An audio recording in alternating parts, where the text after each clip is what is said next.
विधानसभा निवडणुकांचं बिगुल वाढलं आहे. बीड जिल्ह्यामध्ये एकूण 6 विधानसभा मतदारसंघ येत आहेत. उमेदवारी अर्ज देखील दाखल केलेले आहे. एकंदरीत पाहायला गेलं तर उमेदवारी मिळवण्यामध्ये काही जणांना रस्सीखेच करावी लागली, संघर्ष करावा लागला. बीड जिल्ह्यामध्ये काही ठिकाणी मैत्रीपूर्ण लढत होणार तर काही ठिकाणी बंडखोरी देखील पाहायला मिळणार आहे. मात्र बीड विधानसभा मतदारसंघामध्ये महायुतीकडनं शेवटच्या क्षणी राष्ट्रवादी अजित पवार गटाकडनं डॉक्टर योगेश क्षीरसागर यांना उमेदवारी मिळाली. मात्र या जागेवरती शिवसेनेचे जिल्हा प्रमुख अनिल जगताप यांचं नाव चर्चेत होतं. मात्र शेवटच्या क्षणी एबी फॉर्म जोडलेला आहे डॉक्टर योगेश क्षीरसागर यांनी. तेच योगेश क्षीरसागर माझ्यासोबत आहेत. काय सांगाल, उमेदवारीसाठी खूप रस्सीखेच पाहायला मिळाली, संपूर्ण राज्यामध्येच मिळालेली आहे. त्यातल्या त्यात बीड विधानसभा मतदारसंघामध्ये दोन्ही पक्षाकडनं किंवा दोन्ही महाविकास आघाडी असेल किंवा महायुती असेल, रस्सीखेच पाहायला मिळाली उमेदवारीसाठी. तुम्हाला शेवटच्या क्षणी एबी फॉर्म मिळाला. तीन प्रमुख पक्षाची या ठिकाणी युती असल्यामुळं तिन्ही पक्षातील इच्छुकांचं नक्कीच आपापल्या परीने प्रयत्न होता की आम्हाला उमेदवारी भेटावी. आम्ही सुद्धा आमचं काय काम आहे, आम्ही कशा प्रकारे लोकसंपर्कात आहोत, किती लोक आमच्यासोबत आहेत आणि आमची निवडणुकीची कशी तयारी आहे, ही सगळी मांडणी आमच्या पक्षाकडे केलेली होती. आणि त्यातून ह्या तिन्ही पक्षाचे प्रमुख जेव्हा भेटले त्यांच्या चर्चेतनं निर्णय झाला आणि मग उमेदवारी अधिकृतरित्या आम्हाला कळवण्यात आली. उमेदवारी अर्ज दाखल केला, श्री गणेशाचं दर्शन घेतलं, नारायणगडाचं दर्शन घेतलं, सर्वच महापुरुषाचं दर्शन घेतलं. काय आशीर्वाद मागितला तुम्ही? हे आता प्रत्येक जागेचं महत्त्व आहे. तिथं जाऊन आपलं नतमस्तक होणं आणि आशीर्वाद घेणं हे आपलं कर्तव्य असतं कुठलंही चांगलं काम सुरू करण्याच्या आधी. आणि त्या महापुरुषांचे जे विचार आहेत ते विचार आम्ही तिथून आत्मसात करणं, त्यांना नमन करणं आणि त्यांच्या विचारानुसार आपल्याला पुढं चालायचं आहे हे आपण संकल्प त्या ठिकाणी करून मग सुरुवात करतो. अजितदादांनी तुमच्यावरती बीडची मोठी जबाबदारी दिलेली आहे. कसे तुम्ही पात्र ठरणार आहात?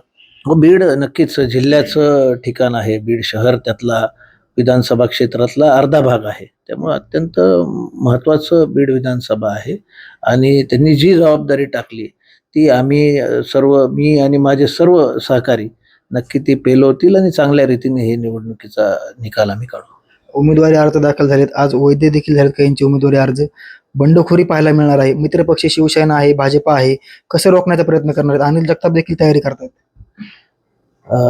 आता त्या पक्षातील जे प्रमुख आहेत ते नक्कीच आपापल्या पक्षातील लोकांना बोलतील आणि महायुती ही इंटॅक्ट राहील याचा ते सुद्धा प्रयत्न करतील. आम्ही सुद्धा आमच्या परीनं जेवढे लोक जोडता येतील तेवढा प्रयत्न करू. पण माझ्या माहितीप्रमाणे 95 इच्छुकांचे अर्ज हे बीड विधानसभेसाठी आलेले आहेत. नक्कीच पाहायला गेलं तर बीड विधानसभा मतदारसंघ म्हटलं तर क्षीरसागर नाव पुढे येतं कंटिन्यू. आता देखील क्षीरसागर आहेत. तुमची आणि प्रमुख लढत म्हटलं तर महाविकास आघाडीची होणार आहे. पुढचे प्रतिस्पर्धी उमेदवार संदीप क्षीरसागर आहेत, बीडचे विद्यमान आमदार आहेत. त्यांचा आणि तुमच्यामध्ये काय फरक आहे? नेमकं काय तुमच्या बीड विधानसभा मतदारसंघाकरिता तुम्ही काय आखलेलं आहे नियोजन वगैरे? त्यांच्यात आणि माझ्यामध्ये क्षीरसागर आडनाव हे वगळता खूप सारे फरक आहेत. हे तुम्हाला माहिती आहे, काय त्यांनी कामं केलेत, काय दिवे लावलेले आहेत मागच्या 5 वर्षात. त्यामुळं त्यांच्यात आणि माझ्यात मला जर फारसा फरक नसता वाटलं तर आम्ही सोबतच असतो. पण त्यांचे भिन्न विचार आहेत आणि काम करण्याची पद्धत वेगळी आहे. आमची काम करण्याची पद्धत हे सर्वसमावेशक, सगळ्या लोकांना घेऊन सोबत कायम लोकात राहणं, अडीअडचणी सोडवणं लोकांची, या प्रकारची आमची पद्धत जी काकूनानांपासून चालत आलेली आहे तो वारसा आम्हाला पुढे चालवायचा आहे. त्यामुळे आम्ही आमच्या पद्धतीने सुरू केलेलं आहे. संदीप क्षीरसागरांनी माध्यमांशी बोलताना म्हटलं आहे की पुढच्या महायुतीकडनं अद्यापर्यंत उमेदवारच जाहीर होत नाही. याच्यामध्येच आमचा युज आहे. ज्यांना शेवटच्या क्षणी फॉर्म मिळाला ते काय करू शकतात? आता त्यावर मी काय सांगू शकतो. आता जेव्हा उमेदवारी अर्ज भरण्याची शेवटचा दिवस आहे त्यावेळेस तर फॉर्म आलेला आहे, तर तो भरलाय आणि वेळेतच भरलेला आहे. तो उमेदवारी अर्ज सुद्धा वैध झालेला आहे आणि ते ज्या आघाडीमध्ये आहेत त्या आघाडीमध्ये जेवढे आमदार आहेत त्यांचे पहिल्या यादीत नाव आले होते. यांचं दुसऱ्या यादीपर्यंत रडापडी होऊन नाव येण्यापर्यंत ह्यांची वेळ आली. तर नेमका पक्षाला त्यांच्याबद्दल काय माहिती आहे, मेसेज तरी त्यांच्या मार्फत काय गेलेला आहे, हा सुद्धा प्रश्न बीड विधानसभेत आहे. भैया, प्रमुख लढत तुमची कोणासोबत असणार आहे?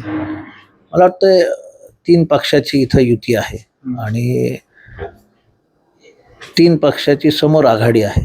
त्यामुळं 3 पक्षाचे लोक ज्या ठिकाणी असतात तिथं पक्षीय आपण जर बघितलं मागच्या जरी निवडणुका बघितल्या किंवा नुकतीच झालेली लोकसभा जरी बघितली तरी पक्षाकडून जे प्रमुख पक्षाकडनं आलेले आहेत, ते इथं उमेदवार स्पर्धेत राहतील.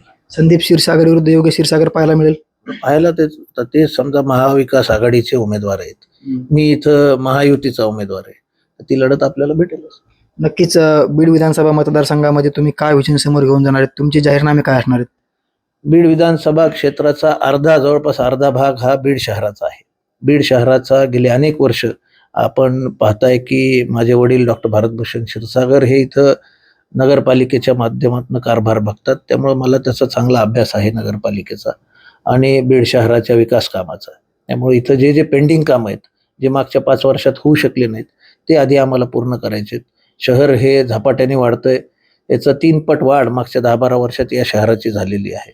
त्यामुळं इथल्या वाढत्या गरजा, बाहेरून ग्रामीण भागातून बीड तालुक्यातून इथं येणारे राहणारे लोक, जे लोकसंख्या वाढत आहे, त्यासोबतच इतर तालुक्यातील लोक सुद्धा जिल्ह्याचं ठिकाण असल्यामुळे बीडमध्ये येऊन राहतात. त्यामुळे ह्या सगळ्या गोष्टी बीडवर जे बर्डन येत आहे शहरावर, ते सोडवण्याचं आमच्या समोर आव्हान आहे आणि त्यासाठी मला शासनाच्या माध्यमातून मोठं बजेट खेचून बीड शहरात विकासासाठी आणावं लागेल.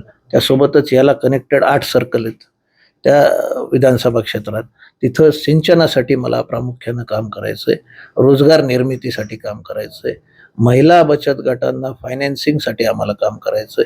या एक नाही अनेक गोष्टी आहेत, पण प्रमुख या सर्व गोष्टींवर आम्हाला काम करायचं. आता उमेदवारी अर्ज दाखल केलाय, वैध देखील झालाय. प्रचाराला कोण कोण येणार आहे, कशा सभा असणार आहेत, कसं नियोजन असणार आहे आणि काय सांगाल? प्रचाराला आता महायुतीचे जे सर्व स्टार प्रचारक आहेत त्याच्या आमच्याकडं याद्या त्यांनी दिलेल्या आहेत. त्यामध्ये आपल्याकडं आमच्या पक्षातील प्रमुख काही लोक, त्यांच्या तारखा आम्ही घेऊ आणि युती जे घटक पक्ष आहेत त्यामधील सुद्धा जे कोण येऊन इथं मतदानावर ज्यांचा प्रभाव पडेल अशा लोकांना आम्ही नक्कीच विनंती करू की आपण या. विधानसभा निवडणुकांचं रणधुमाळी लागलेले आहे. आमच्या माध्यमातून बीड मतदारसंघातील नागरिकांना, मतदारांना काय आव्हान असणार आहे तुमचं, कार्यकर्त्यांना देखील? मी तुमच्या मुंबई तकच्या माध्यमातून सर्वप्रथम तर आता दीपावली सुरू झालेली आहे, सर्व बीड विधानसभा क्षेत्रातील आणि जिल्ह्यातीलच नागरिकांना या दीपावली निमित्त त्यांना खूप खूप शुभेच्छा देतो आणि येणाऱ्या काळात आपण भूतकाळातील झालेली चूक सुधारावी आणि भविष्य काळ आपला चांगला असावा, विकासात्मक असावा, यासाठी विकासाच्या बाजूने मतदान करावं एवढी मी त्यांना विनंती करेल. योगेश क्षीरसागरांचा विजय कसा असेल, एकंदरीत किती मतांनी विजय होऊ शकतो, काय विश्वास आहे तुम्हाला?